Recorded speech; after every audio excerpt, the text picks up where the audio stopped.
اللہ رب العزت نے اس دین اسلام کو دنیا کے تمام دینوں کے اوپر سب سے زیادہ جو مذاہب اس کے لیے چیلنج تھے وہ یہود اور نصارہ کے تھے. ان کو بھی ہندو ازم تھا، بدھ ازم تھا، آتش پرست تھے، جس مسلک سے بھی تعلق رکھتے تھے. اسلام نے دنیا کے تمام دینوں کو مغلوب کر دیا. اب ان آیات کی روشنی میں جو ابھی آپ نے سنی ہیں کہ اللہ رب العزت نے محمد مصطفیٰ صلی اللہ علیہ وآلہ وسلم کو جب اس کام کے لیے مبعوث کر دیا ہے تو یہ کام جس وقت اس کی ابتدا ہوئی ہے تو ظاہر ہے کہ کوئی فرد آپ کا ساتھ دینے کے لیے تیار نہیں تھا. آپ نے جس وقت اپنی قوم کے اندر جو قریش کی قوم تھی اور اہل عرب کے اندر وہ کعبے کے متولی تھے اور اہل عرب کے قائد مانے جاتے تھے، ان کے اندر یہ کلمہ جس وقت بلند کیا کہ میری قوم تم جو 360 بتوں کی پرستش کرتے ہو، 360 رب بنائے ہوئے ہیں، یہ دین ابراہیمی نہیں ہے. دین ابراہیمی جو ہے وہ اللہ وحدہ لا شریک کی بندگی ہے، اور اس کے لیے لازم ہے کہ تم اللہ وحدہ لا شریک کی بندگی کرو اور کسی کی بندگی نہ کرو. اور آپ نے اپنی دعوت کی ابتدا جو ہے وہ اس کلمے سے کی کہ یا ایھا الناس قولوا لا الہ الا اللہ، اے لوگو اس بات کی گواہی دو کہ اللہ وحدہ لا شریک ہے. تفلحو، تم جہنم اور جنت پر ایمان نہیں رکھتے، لیکن حقیقت یہ ہے کہ جنت بھی موجود ہے، جہنم بھی موجود ہے. تم جہنم سے نجات پاؤ گے اور جنت میں داخل ہو جاؤ گے. لیکن قوم جو ہے اس نے آپ کی دعوت کو سمجھنے سے بالکل انکار کر دیا، کیونکہ بت پرستی اور شرک نے ان کی عقلوں پہ پردہ ڈالا ہوا تھا. اور سب سے پہلے اللہ رب العزت نے آپ کو یہ بات وحی کے ذریعے سمجھائی کہ آپ اپنی دعوت کا جو آغاز ہے وہ اپنے خاندان سے کیجیے. چنانچہ وَأَنذِرْ عَشِيرَتَكَ الْأَقْرَبِينَ مختلف روایات میں آیا ہے کہ بنو ہاشم کے آپ نے، بنو ہاشم آپ کا خاندان تھا، آپ نے اس کی دعوت کی. ایک روایت میں ہوتا ہے کہ 45 افراد جمع ہوئے، اور ایک روایت میں ہے کہ 30 افراد جو ہیں وہ جمع ہوئے. ان میں جس وقت آپ کو نبوت ملی ہے آپ کے 4 چچا بھی تھے. ایک حضرت حمزہ، ایک حضرت عباس رضی اللہ تعالیٰ عنہ، ایک ابو طالب جنہوں نے نبی کریم صلی اللہ علیہ وآلہ وسلم کی پرورش کی، اور ایک ابو لہب جس پر قرآن پاک میں اللہ نے ایک قسم کی لعنت فرمائی ہے. تو آپ نے اپنے خاندان کو جمع کر کے یہ دعوت پیش کی کہ اللہ نے مجھے رسول بنایا ہے اور مجھے اس بات کے متعلق مامور کیا ہے کہ میں تمہیں اللہ کا دین سکھاؤں. جس طرح تم رات کو سوتے ہو اس طرح موت تم پر مسلط کر دی جائے گی، اسی طرح تم سو جاؤ گی. اور جس طرح تم صبح بیدار ہوتے ہو اس طرح قیامت کے روز تم قبروں سے بیدار ہو کے اللہ کی بارگاہ میں پیش ہو کے، اور پھر جو تم دنیا میں اعمال کرتے ہو اس کا حساب و کتاب ہوگا، نیک اعمال کی جزا ملے گی، برے اعمال کی سزا ملے گی۔ آپ کے سارے خاندان کے افراد موجود تھے، بنو ہاشم کے 45 تھے یا 30 تھے، کیونکہ دو روایات علیحدہ علیحدہ ہے، کوئی فرد کھڑا نہیں ہوا۔ ایک حضرت علی رضی اللہ تعالیٰ عنہ 13 سال کے بچے تھے، وہ کھڑے ہوئے اور کہنے لگے کہ اللہ کے رسول، میں آپ کی دعوت میں لبیک کہتا ہوں، میں آپ کا ساتھ دیتا ہوں۔ سارے خاندان نے ہنسنا شروع کر دی۔ اور یہ ابو لہب جس کے متعلق قرآن مجید میں اللہ نے سورت نازل فرمائی، اس وقت یہ چچا بن کے اٹھا، کہنے لگا بھتیجے تیری دعوت اچھی ہے، لیکن بات یہ ہے کہ تیرا خاندان سارے قریش کے قبائل کے ساتھ نہیں لڑ سکتا۔ بنو ہاشم ایک قبیلہ ہے اور 60 70 یا 100 کے لگ بھگ قریش کے قبیلے تھے، پھر سارا عرب جو ہے وہ مخالفت پر کھڑا ہو جائے گا تو تیرا خاندان جو ہے سارے عرب کے ساتھ نہیں لڑ سکتا۔ اس لیے تو جو دعوت دے رہا ہے یہ نادانی ہے، یعنی نادانی کا معنی یہ تھا کہ بے وقوفی ہے، تیری دعوت کسی نے قبول نہیں کرنی، کیونکہ قوم جو ہے وہ تو کئی نسلوں سے بت پرستی کر رہی ہے۔ حضرت ابراہیم علیہ السلام کے دین کو مسخ کر کے انہوں نے بت پرستی کو حضرت ابراہیم کا دین بنا لیا۔ انہوں نے پتھر کے بت تو بنائے تھے، اپنی خواہشات کے بت بھی بنائے ہوئے تھے۔ تو نبی کریم صلی اللہ علیہ وآلہ وسلم نے کہا کہ چچا مجھے اللہ نے مامور کیا ہے، میں نے یہ کام کرنا ہے اور میں نے اللہ کے اس حکم کو بجا لانا ہے، کیونکہ میرے مالک نے کہا ہے کہ مالک کا یہ فیصلہ ہے کہ یہ دین جو ہے سارے دنیا کے دینوں کے اوپر غالب ہو جائے گا اور ساری دنیا کی مخلوق اس دین کے سامنے عاجز ہو جائے گی۔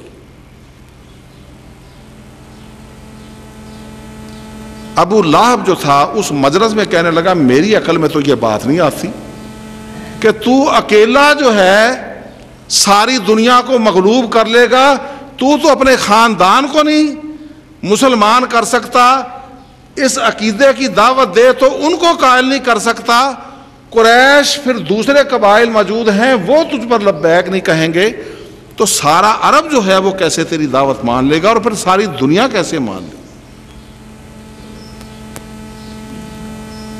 ابو طالب انہوں نے پرورش کی تھی،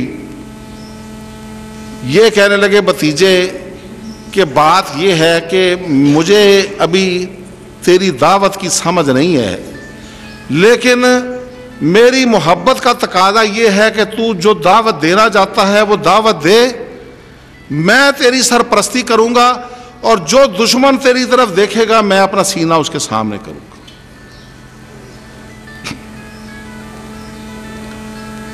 چنانچہ نبی کریم صلی اللہ علیہ وآلہ وسلم نے جب دعوت کا آغاز کیا تو سارا عرب جو ہے آپ کی مخالفت میں اٹھ کھڑا ہوا، اور اس میں قریش کا حال تو یہ تھا کہ وہ تو آپ کی جان کے درپیش تھے اور وہ سمجھتے تھے کہ ہم نبی کریم صلی اللہ علیہ وآلہ وسلم کو زندہ ہی نہ چھوڑیں۔ قریش کے بڑے بڑے سردار ابو طالب کے پاس آ کے کھڑے ہو گئے، بیٹھ گئے، کہا کہ ابو طالب آپ بنو ہاشم کے سردار ہیں، ہم اپنے قبیلوں کے سردار ہیں، تیرے بھتیجے محمد صلی اللہ علیہ وآلہ وسلم کہتے ہیں کہ اپنے آباء و اجداد کا دین چھوڑ دو، مجھے اللہ نے رسول بنایا ہے، اور اس بت پرستی کو چھوڑ کے اپنے خواہشات کے بت چھوڑ کے صرف اللہ وحدہ لا شریک کی بندگی کرو۔ ہماری سمجھ میں یہ بات نہیں آتی، ہم تیرے پاس اس لیے آئے ہیں کہ اپنے بھتیجے کو روکو، نہیں تو ہم اس کو قتل کر دیں گے، اور اگر تم اس کو نہیں روکتے تو پھر اپنے بھتیجے کی پشت پہ کھڑے ہو جاؤ، ہم تیرے ساتھ بھی لڑیں گے۔ نبی کریم صلی اللہ علیہ وآلہ وسلم جو ہیں ابو طالب نے ان کو بلا بھیجا اور کہا کہ بھتیجے تیری قوم کے بڑے بڑے سردار آئے ہیں، آپ کے دیہاتوں میں کوئی تنازع پیدا ہو جاتا ہے تو پنچایت بلائی جاتی ہے، سرکردہ لوگ جو اپنے اپنے خاندان کے بڑے ہوتے ہیں وہ اکٹھے ہو جاتے ہیں اور پنچایت فیصلہ کرتی ہے۔ میں سارے قریش کے ساتھ نہیں لڑ سکتا، بتاؤ میں کیا جواب دوں؟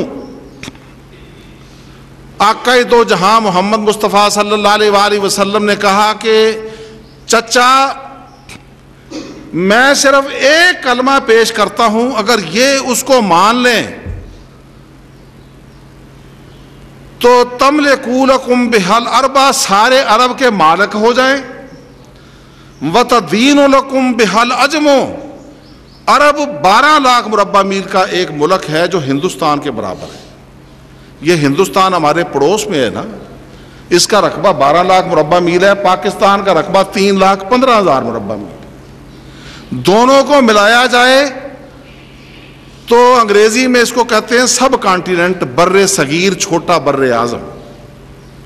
عرب کا اتنا بڑا رقبہ ہے تو آقا دو جہاں محمد مصطفیٰ صلی اللہ علیہ وآلہ وسلم نے کہا کہ تملکوا لکم بہا الارض، ایک کلمہ پیش کرتا ہوں، اگر میری قوم اس کو مان لے تو عرب کے مالک ہو جائیں، وتدین لکم بہا العجم، اور اس وقت جو عالمی طاقتیں تھی کون تھی؟ کیسر اور کسرا، جس طرح آج امریکہ ہے، دوسری طرف چین ہے یا روس ہے یا اور طاقتیں ہیں دنیا میں، تو سارے عجم جو ہیں وہ عرب کی رعایا ہو جائیں۔ فَإِذَا مُتُّمْ، موت برحق ہے، جس کو یہ میری قوم کہتی ہے کہ اَإِذَا مِتْنَا وَكُنَّا تُرَابًا، جب مر جائیں گے، مٹی ہو جائیں گے، ذَلِكَ رَجْعٌ بَعِيدٌ، کیا نئی زندگی ہوگی؟ جب تم مرو گے تو کنتم ملوکن فی الجنہ، جنت میں داخل کیے جاؤ گے اور وہاں تمہیں بادشاہی ملے گی۔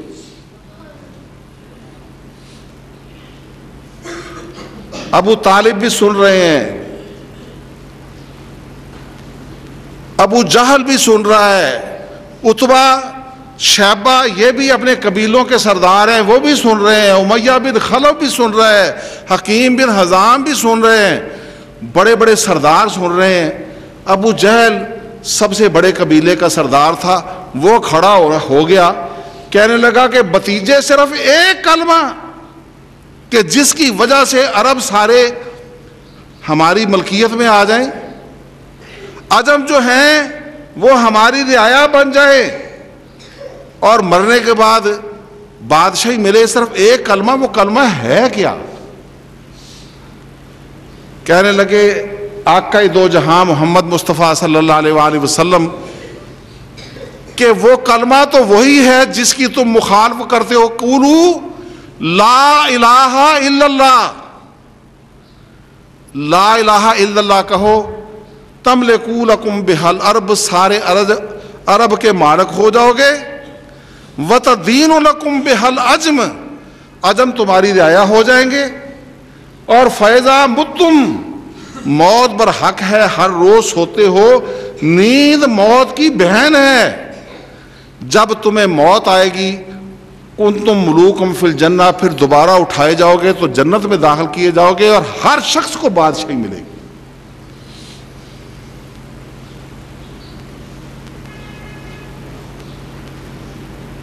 جس وقت ابو جہل، ابو لہب، عتبہ، شیبہ، امیہ بن خلف یہ سردار تھے بڑے بڑے، انہوں نے لا الہ الا اللہ کی بات سنی تو تالیاں پیٹنے لگے کہ اجعل الآلہۃ الہا واحدا، کہ اے محمد صلی اللہ علیہ وآلہ وسلم ہم نے 360 رب بنائے ہیں، وہ ہماری ضرورتیں پوری نہیں کر سکتے اور تو نے صرف ایک ہی رب بنا دیا اور وہ ساری دنیا کی ضرورتیں پوری کرے گا۔ ان ھذا لشیء عجاب، یہ تو بڑی عجیب بات ہے۔ ہم لوگ اس دین کو ماننے کے لیے تیار نہیں۔ چچا ابو طالب جو ہیں وہ اس بات سے خوف زدہ تھے کہ ساری قوم کے ساتھ میں کیسے لڑوں گا۔ کہنے لگے بھتیجے تیرا دین تو حق ہے، لیکن اپنے چچے پر اتنا بوجھ نہ رکھ کہ تیرا چچا اس کو اٹھا نہ سکے۔ کہا چچا میں اپنے رب کا رسول ہوں، اگر میری قوم میرے دائیں ہاتھ پر سورج رکھ دے، بائیں ہاتھ پر چاند رکھ دے، میں اپنے رب کا پیغام پہنچانے سے باز نہیں آ سکتا۔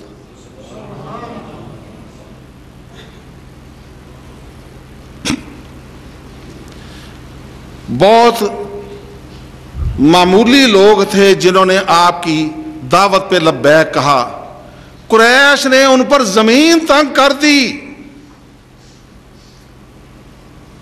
انہوں نے مکہ اس لیے چھوڑ دیا کہ نماز پڑھنی مشکل تھی، لا الہ الا اللہ کہنا مشکل تھا، اسلام کے کسی رکن پر عمل کرنا مشکل تھا، اور وہ 12 مرد اور 4 عورتیں حبشے کی طرف ہجرت کی۔ آج کے دور میں اگر دنیا میں ایسے حالات پیدا ہو جائیں کہ کوئی اسلامی ملک نہ ہو تو کافر ملک کی طرف ہجرت کرنی بھی جائز ہے، اگر وہاں آپ کو اپنے دین پر عمل کرنا آسان ہو۔ حبشہ ایک عیسائی ملک تھا، نجاشی اس کا بادشاہ تھا، اور جب اس کی طرف ہجرت کی تو اس میں نبی کریم صلی اللہ علیہ وآلہ وسلم کے داماد حضرت عثمان بن عفان رضی اللہ تعالیٰ عنہ اور آپ کی بیٹی رقیہ وہ بھی تھیں۔ 12 مرد اور 4 عورتیں۔ نبی کریم صلی اللہ علیہ وآلہ وسلم نے فرمایا کہ حضرت ابراہیم علیہ السلام اور مائی سارہ کے بعد یہ پہلا جوڑا ہے جس نے اسلام کی راہ میں ہجرت کی ہے۔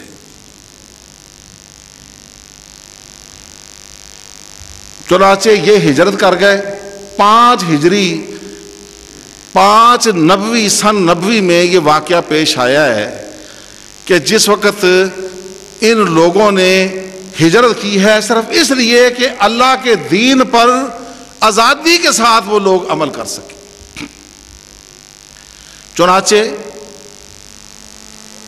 سال بھی نہیں گزرا تو 82 مرد اور 18 عورتوں نے مزید ہجرت کا پروگرام بنایا کہ نجاشی کے پاس ہم جا کے کم از کم آزادی کے ساتھ اللہ کی بندگی تو کر سکیں، جو احکامات اتر چکے ہیں ان پر عمل تو کر سکیں گے۔ چنانچہ نجاشی کے پاس جس وقت پہنچے تو قوم جو ہے اس کو معلوم ہوا کہ ہماری قوم کے تقریباً 125 کے قریب افراد جو ہیں وہ نجاشی کے ملک میں جا کے بس گئے ہیں اور آزادی سے اللہ کے دین پر عمل کر رہے ہیں۔ انہوں نے اپنے 2 سفیر جو ہیں نجاشی کے دربار میں بھیجے، ایک عمر بن عاص اور دوسرے عبداللہ بن ربی، اور دونوں نجاشی کے پاس پیش ہوئے، بہت تحفے طائف لے کے گئے اور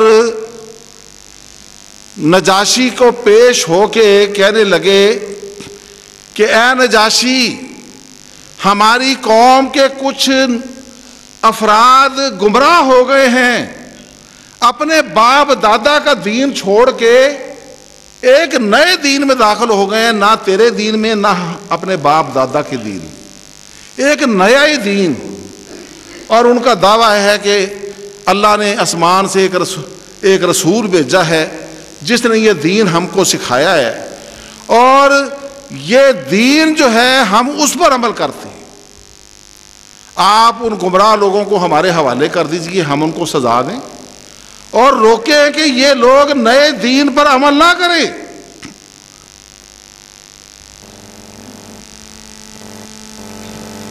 نجاشی نے کہا کہ انصاف کی بات یہ ہے کہ دوسرے فریق کی بھی بات سنی جائے۔ چنانچہ مسلمانوں کو بلایا۔ حضرت علی رضی اللہ تعالیٰ عنہ کے بڑے بھائی حضرت جعفر بن ابی طالب نبی صلی اللہ علیہ وسلم کے چچا تھے نا، جنہوں نے نبی کریم صلی اللہ علیہ وآلہ وسلم کی پرورش کی تھی، وہ کھڑے ہوئے اور کہنے لگے کہ بادشاہ، ہم لوگ گمراہ تھے، مردے کھاتے تھے، طاقتور کمزور پہ ظلم کرتا تھا، ہم میں سے کوئی شخص مالک کائنات کو نہیں پہچانتا تھا، ہمیں معلوم ہی نہیں تھا کہ اپنے مالک کی بندگی کیسے کرنی ہے، ہم آپس کے حقوق بھی نہیں جانتے تھے۔ اللہ نے ہم پر احسان فرمایا، اپنے آخری رسول کو ہماری طرف مبعوث کیا، اس نے ہمیں بتایا تمہارا رب کون ہے، تم نے کیسے اس کی بندگی کرنی ہے، اور اس نے ہمیں بتایا کہ تمہارے آپس میں حقوق کیا ہیں۔ ہماری قوم وہ ہماری دشمن ہو گئی، انہوں نے زمین ہم پر تنگ کر دی، ہم اپنے وطن کو چھوڑنے پر اس لیے مجبور ہوئے کہ ہمیں معلوم ہوا کہ تو ایک انصاف پسند بادشاہ ہے، ہم تیرے ملک میں آ گئے کہ ہم اللہ کے دین پر آزادی کے ساتھ عمل کریں گے۔ نجاشی نے جس وقت یہ بات سنی تو کہا کہ کیا جو شخص جس کو تم اللہ کا رسول کہتے ہو ان پر کچھ نازل بھی ہوا ہے؟ کہا کہ ہاں ان پر قرآن نازل ہوا ہے، کیا مجھے سنا سکتے ہو؟ کہا کہ بالکل سنا سکتے ہو۔ کہا کہ پھر سناؤ۔ چنانچہ حضرت جعفر رضی اللہ تعالیٰ عنہ نے سورۃ مریم کی ابتدائی آیات اس کو سنائی۔ کاف بسم اللہ الرحمن الرحیم، کاف ہا یا عین صاد، ذکر و رحمت رب کا عبدہ زکریا اذ نادى ربه نداء خفيا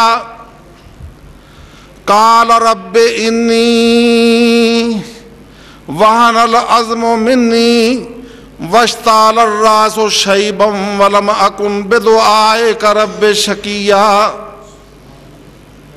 وإني خفت الموالي من ورائي وَقَانَتِ امْرَأَتِي عَاقِرًا فَهَبْ لِي مِن لَّدُنكَ وَلِيًّا يَرِثُنِي وَيَرِثُ مِنْ آلِ يَعْقُوبَ وَاجْعَلْهُ رَبِّ رَضِيًّا۔ یہ حضرت زکریا علیہ السلام کی اس دعا کا ذکر ہے کہ جب انہوں نے اولاد نرینہ مانگی اور کہا کہ میں بوڑھا ہو چکا ہوں، میری بیوی بانجھ ہے، میں وارث چاہتا ہوں، یا اللہ جب کمزوری کے ساتھ سر شولہ مارتا ہے، بیوی بھی بڑھاپے کے ساتھ پھر بانجھ بھی ہے، میں تیری رحمت سے امید رکھتا ہوں کہ تو میری مراد جو ہے وہ پوری کر سکتا ہے۔ یعنی اللہ کی قدرت اور طاقت اور اس کی صفات کا جس ذکر فرمایا تو نجاشی اور اس کے درباریوں نے رونا شروع کر دیا، اتنا روئے کہ ان کی داڑیاں جو ہیں آنسوں سے بھیگ گئیں۔ قرآن پاک میں اللہ فرماتا ہے کہ وَإِذَا سَمِعُوا مَا أُنزِلَ إِلَى الرَّسُولِ تَرَىٰ أَعْيُنَهُمْ تَفِيضُ مِنَ الدَّمِ مما عرفوا من الحق یقولون ربنا آمنا فاکتبنا مع الشاہدین۔ جب نجاشی اور اس کے درباریوں نے قرآن سنا، وَإِذَا سَمِعُوا مَا أُنزِلَ إِلَى الرَّسُولِ، وہ کلام سنی جو رسول پر نازل کی گئی ہے، تَرَىٰ أَعْيُنَهُمْ تَفِيضُ مِنَ الدَّمِ مِمَّا عَرَفُوا مِنَ الْحَقِّ، تو ان کی آنکھوں کو دیکھے کہ وہ آنسوؤں سے بہہ نکلی اور ان کی زبانوں سے بے اختیار نکلیا، یقولون ربنا آمنا، یا اللہ یہ تو ایمان لائے، ہم بھی اس دین پر ایمان لے آئے، فَاكْتُبْنَا مَعَ الشَّاهِدِينَ، ہمیں بھی گواہوں میں لکھ دے۔ وَمَا لَنَا لَا نُؤْمِنُ بِاللَّهِ بِالْحَقِّ وَمَا لَنَا لَا نُؤْمِنُ بِاللَّهِ وَمَا جَاءَنَا بِالْحَقِّ ہم اس دین پر کیوں ایمان نہ لائے جو حق کے ساتھ نازل ہوا ہے؟ نجاشی نے کہہ دیا اے قریش کے سفیروں واپس لوٹ جاؤ، اپنے تحفے طائف بھی اٹھا لو، یہ دین جس کے یہ پیروکار ہیں یہ دین تو میں بھی اس کو قبول کرتا ہوں۔ عمر بن عاص اور عبداللہ بن ربی واپس لوٹے تو شرمسار تھے۔ عمر بن عاص کہنے لگے عبداللہ بن ربی میں مایوس نہیں، مجھے ایک ایسی بات یاد ہے، کل نجاشی کو کہوں گا تو یہ مسلمان جو ہیں حبشہ سے نکال دیے جائیں گے۔ عبداللہ بن ربی نے کہا وہ کیا بات ہے کہ اسلام تو کہتا ہے کہ حضرت عیسیٰ خدا کے بندے ہیں، اللہ کا کلمہ ہے، اور نجاشی جو ہے وہ کہتا ہے کہ حضرت عیسیٰ خدا کے بیٹے ہیں، تو یہ تو نجاشی کے عقیدے کے خلاف ہے، کل مجھے پھر پیش ہونے دو، پھر میں دیکھوں گا کہ نجاشی مسلمانوں کو کیسے پناہ دیتا ہے۔ چنانچہ عمر بن عاص اور عبداللہ بن ربی دوسرے دن نجاشی کے دربار میں پھر پیش ہو گئے۔ کہا کہ نجاشی کل تو نے قرآن سن کے کہا کہ یقولون ربنا آمنا، ہم بھی ایمان لاتے ہیں، تمہیں معلوم ہے کہ اسلام حضرت عیسیٰ کے متعلق کیا کہتا ہے؟ تم اس کو خدا کا بیٹا سمجھتے ہو، قرآن کہتا ہے وہ اللہ کے بندے ہیں، اللہ نے بغیر باپ کے پیدا کیا، اپنے حکم کے ساتھ پیدا کیا، اور اللہ کا کلمہ ہے، اللہ کی نشانی ہے، اور تو نے ان کو پناہ دے دی۔ نجاشی نے کہا مسلمانوں کو پھر بلاؤ، میں جاننا چاہتا ہوں کہ اسلام عیسائیت کے بارے میں کیا کہتا ہے۔ چنانچہ اب مسلمان بڑے گھبرائے کہ یہ تو عیسائیت پر چوٹ ہے، اب نجاشی شاید ہمیں پناہ نہ دے، نجاشی جو ہے یقیناً اب ہمیں حبشے سے نکال دے گا۔ چنانچہ مشورہ ہوا کہ اب کیا کیا جائے۔ حضرت جعفر کہنے لگے کہ اللہ نے اپنے رسول کو حق کے ساتھ بھیجا ہے، ہم بھی نجاشی کے دربار میں حق بات ہی کہیں گے۔ اور حق بات کیا ہے کہ عیسیٰ بن مریم خدا کے بندے ہیں، اللہ کا کلمہ ہے، اللہ کا حکم ہے۔ نجاشی نے کہا کہ مسلمانوں بتاؤ عیسیٰ بن مریم کے بارے میں تمہارا کیا عقیدہ ہے؟ کہا کہ قرآن سے ہی بیان کرتا ہوں، کل سورۃ مریم کی ابتدائی آیات پڑھی تھی، آج دوسرا رکوع پڑھ دیتا ہوں۔ چنانچہ حضرت جعفر نے شروع کر دیا وَاذْكُرْ فِي الْكِتَابِ مَرْيَمَ إِذِ انتبذت مِنْ أَهْلِهَا مَكَانًا شَرْقِيًّا فَاتَّخَذَتْ مِنْ دُونِهِمْ حِجَابًا فَأَرْسَلْنَا إِلَيْهَا رُوحَنَا فَتَمَثَّلَ لَهَا بَشَرًا سَوِيًّا قالت انی اعوذ بالرحمن منک ان کنت تقیا قال انما انا رسول ربک لأہب لک غلاما زکیا۔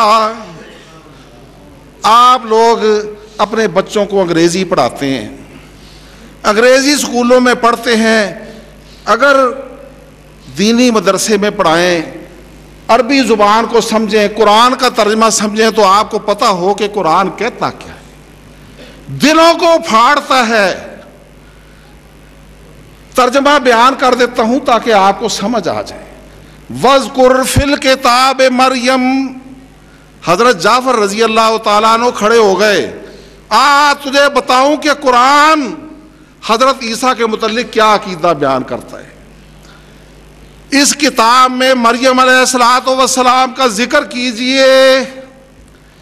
اذ انتبذت من اہلہا مکانا شرقیا، جس وقت اپنی قوم سے وہ تنہائی میں چلی گئیں، شرقی جانب جا کے گوشہ نشین ہو گئیں۔ فاتخذ، ان کا زمین سے اٹھایا اور اپنے درباریوں کو دکھا کے کہنے لگا کہ قرآن نے عیسیٰ بن مریم کا جو مقام بیان کیا ہے ایک تنکے سے بڑھ کے بھی حضرت عیسیٰ کا اس سے مقام بڑھ کے نہیں. اللہ کے بندے ہیں, اللہ کا کلمہ ہے.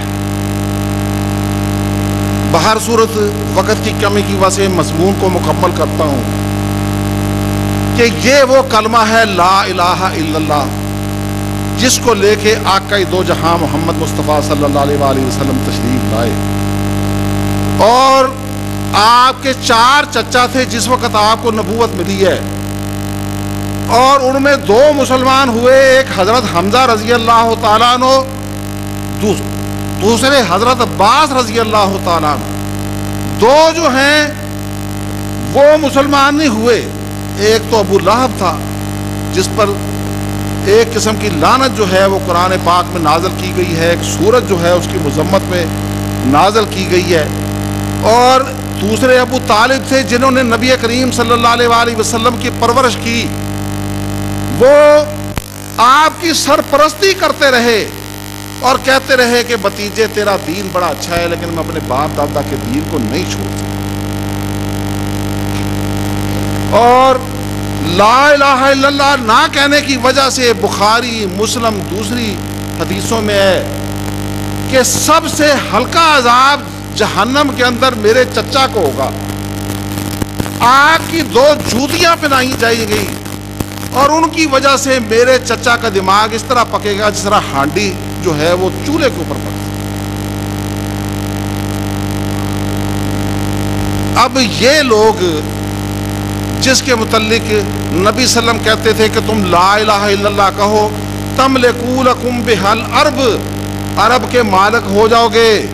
وتدین لکم بہل عجم, عجم تمہاری رعایا ہو جائیں گے. اور فیضا متم کنتم ملوکم فی الجنہ, جب مرو گے تو جنت میں بادشاہی کرو. تو یہ قوم کہتی تھی کہ یہ کیسے ہو سکتا ہے, ہم تو اپنی قوم کے ساتھ نہیں لڑ سکتے, سارے عرب کے ساتھ نہیں لڑ سکتے, ساری دنیا کے خلاف کیسے لڑیں گے. نبی صلی اللہ علیہ وسلم نے ہجرت فرمائی 8 ہجری میں. جس وقت مکہ فتح ہوا تو آقا دو جہاں محمد مصطفیٰ صلی اللہ علیہ وآلہ وسلم نے جس وقت مکے میں داخل ہوئے تو یہ سارے قریش جو تھے وہ اسلام کے سامنے سلنڈر ہو چکے تھے. سلنڈر انگریزی لفظ ہے, اس کا معنی یہ ہے کہ سر نگو ہو چکے تھے, سر جھکا چکے تھے. آقا دو جہاں محمد مصطفیٰ صلی اللہ علیہ وآلہ وسلم جب 10,000 صحابہ کرام کا لشکر لے کے مکہ میں داخل ہوئے ہیں تو آپ نے بیت اللہ کا طواف کرنے سے پہلے بیت اللہ کو 360 بتوں سے پاک کیا. آپ ہاتھ میں ایک چھڑی پکڑے ہوئے تھے اور ہر بت کی طرف اشارہ کرتے اور زبان سے یہ کلمات کہتے کہ کل جاء الحق وزہق الباطل ان الباطل کان زہوقا, کہ حق آ گیا اور باطل جو ہے وہ ضائع ہو گیا, باطل جو ہے وہ ضائع ہونے کی. اس کے بعد وہ سارے لوگ جنہوں نے 13 سال کی مکی زندگی اور 8 سال کی مدنی زندگی میں اسلام کا مقابلہ کیا, اس بات میں نبی صلی اللہ علیہ وسلم کا مقابلہ کیا کہ لا الہ الا اللہ لوگوں کو نہیں کہنے دیں گے. نبی کریم صلی اللہ علیہ وآلہ وسلم نے ان کے سامنے خطبہ دیا, کہا کہ لوگوں اللہ نے مجھے یہ کلمہ دے کے بھیجا تھا, اب سن لو. میں اس کلمے کے ساتھ ہی خطبے کا آغاز کرتا ہوں کہ لا الہ الا اللہ وحدہ لا شریک لہ. میں گواہی دیتا ہوں کہ اللہ وحدہ لا شریک ہے. وصدق وعدہ, اس نے اپنے رسول کے ساتھ وعدہ کیا تھا کہ اس دین کو سارے دنیا کے دینوں کے اوپر غالب کر دے گا.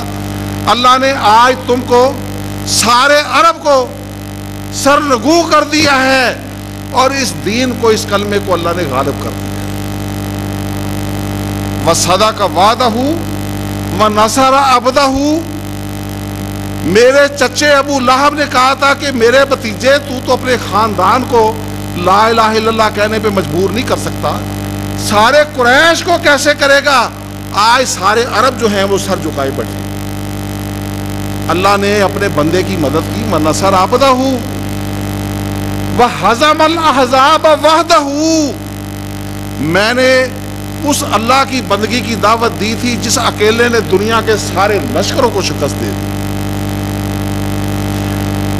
اس کے بعد نبی کریم صلی اللہ علیہ وآلہ وسلم نے بلال کو کہا کہ بلال کعبے کے اس گھر کے اوپر چڑھ جاؤ اور اذان دو تاکہ لوگ سن لیں کہ اللہ کا غلبہ اس دنیا پہ غالب ہو کے رہے گا، کیونکہ اللہ نے قرآن میں وعدہ کیا ہے اور اللہ وعدہ کر کے اس کو پورا نہ کرے اور اللہ اس پہ قدرت نہ رکھے تو پھر ہمارا ایمان تو پھر نامکمل ہے۔ بلال جس وقت کعبے کی چھت پہ چڑھے تو کیا کلمات کہے کہ اللہ اکبر اللہ اکبر۔ اس کا ایک شاعر نے پنجابی زبان میں ترجمہ بھی کیا ہے، میں تو عام طور پہ اردو بولتا ہوں لیکن آپ لوگ تو پنجابی سمجھتے ہیں کہ جب بلال نے جس وقت کہا کہ اللہ اکبر تو پنجابی شاعر کہتا ہے بلال نے کہا کہ اللہ کی بڑیائیاں، اللہ اکبر اللہ دیا بڑیائیاں تے اللہ اکبر اللہ دیا وڈیائیاں تے اشہد اللہ الہ الا اللہ دا مانا کہ اللہ اکبر اللہ دی وڈیائی تے لا ہے ہاں اشہد اللہ الہ دا مانا خاص معبود الہی تو اشہد ان محمد الرسول اللہ مانا برحق رسول خدائی حی علی الصلاۃ جد آکھے طرف نمازاں آوو تے حی علی الفلاح جد آکھے پڑھو خلاصی پاوو۔ اللہ اکبر اللہ دی وڈیائی لا الہ الا اللہ توحید تے گل مکائی۔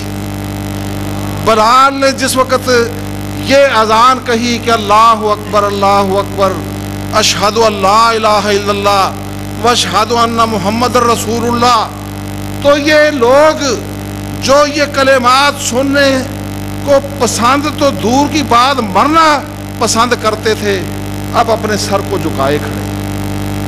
اللہ نے اپنا اس وعدہ پورا کر دیا کہ هو الذی ارسل رسولہ بالہدی ودین الحق لیظہرہ علی الدین کلہ ولو کرہ المشرکون۔ اللہ وہ ذات ہے جس نے اپنے رسول کو ہدایت کے ساتھ اور دین حق کے ساتھ مبعوث کیا ہے اور یہ فیصلہ کر کے مبعوث کیا ہے کہ لیظہرہ علی الدین کلہ کہ اسلام دنیا کے سارے دینوں کے اوپر غالب ہو جائے گا۔ ولو کرہ المشرکون، چاہے مشرک اس کی کتنی ہی مخالفت کرے۔ آپ بتائیے کہ یہ وعدہ جو ہے یہ آقا دو جہاں محمد مصطفیٰ صلی اللہ علیہ وآلہ وسلم کی زندگی تک تھا یا قیامت تک کے لیے تھا؟ کیا آج یہ وعدہ موجود نہیں؟ اہل کفر نے ساری دنیا کے مسلمانوں کا ناطقہ بند کیا ہوا۔ آپ دیکھیں کہ سن 80 سے لے کے 2011 تک 60 لاکھ مسلمان اہل کفر نے 15 لاکھ پہلے روس نے آ کے یہاں شہید کیے، 15 لاکھ کے قریب افغانستان میں امریکہ نے شہید کیے، 10 لاکھ جو ہیں وہ عراق میں شہید کیے، فلسطین کے اندر کتنے شہید ہوئے، کشمیر کے اندر کتنے شہید ہوئے، دنیا میں جگہ جگہ پر مسلمانوں کی جو تذلیل ہوتی ہے، قتل عام ہوتا ہے، وہ اہل کفر نے کیا کیا ہے؟ لیکن کیا اسلام کا کچھ بگڑا ہے؟ امریکہ کے اندر 2 کروڑ مسلمان ہیں، یورپ کے اندر 2 کروڑ مسلمان ہیں، 45 کی دوسری گریٹ وار جس وقت ختم ہوئی ہے تو سارے یورپ کے اندر چند 100 مساجد نہیں تھی، آج برطانیہ کے اندر 2000 مساجد، امریکہ کے اندر مساجد ہیں۔ یہ دین جو ہے نبی کریم صلی اللہ علیہ وآلہ وسلم نے کہا تھا کہ یہ دین غالب ہو کے رہے گا، قیامت سے پہلے اللہ اس دین کو اتنا عروج دے گا کہ جس طرح پانی کا پیالہ جو ہے وہ پانی سے بھر دیا جائے تو اس میں پھر کوئی اور چیز نہیں ڈالی جا سکتی، اس طرح اسلام اس دنیا میں بھر دیا جائے گا، دوسرے سارے دین جو ہیں وہ ختم ہو جائیں گے۔ لیکن یہ ہماری زندگی میں ہوں گے یا ہماری زندگیوں کے بعد ہوں گے؟ اللہ نے پہلے بھی اپنے نبی کے ساتھ وعدہ پورا کیا، اس کے ساتھیوں نے دنیا فتح کی، امامت اور خلافت حاصل کی، یہ دور پھر آنے والا ہے۔ صرف بات یہ ہے کہ امامت اور خلافت کے لیے آپ کے لیے لازم ہے کہ آپ اللہ کے دین کو اپنے اوپر نافذ کریں۔ جب آپ نے یہ پاکستان لینا تھا تو اس وقت آپ گلی کوچوں میں یہ نعرے لگاتے تھے کہ پاکستان کا مطلب کیا؟ لا الہ الا اللہ۔ اور جب ملک بن گیا تو پھر لا الہ الا اللہ تو نافذ نہیں کیا۔ پاکستان چھوڑیے 60 اسلامی ممالک ہیں، کسی نے نافذ نہیں کیا۔ اور آج اہل کفر جو ہے وہ آپ کے ساتھ جو سلوک کر رہے ہیں تو پھر یہی ہوگا۔ لیکن اس بارے میں تھوڑی سی وضاحت کر دوں کہ اسلام دہشت گردی کی اجازت نہیں دیتا، بم بلاس کرنے کی اجازت نہیں دیتا، مظلوم لوگوں کو قتل کرنے کی اجازت نہیں دیتا۔ آقا دو جہاں محمد مصطفیٰ صلی اللہ علیہ وآلہ وسلم نے 13 سالہ مکی زندگی میں دنیا جہاں کے ظلم و ستم برداشت کیے ہیں، لیکن کسی کافر کو قتل نہیں۔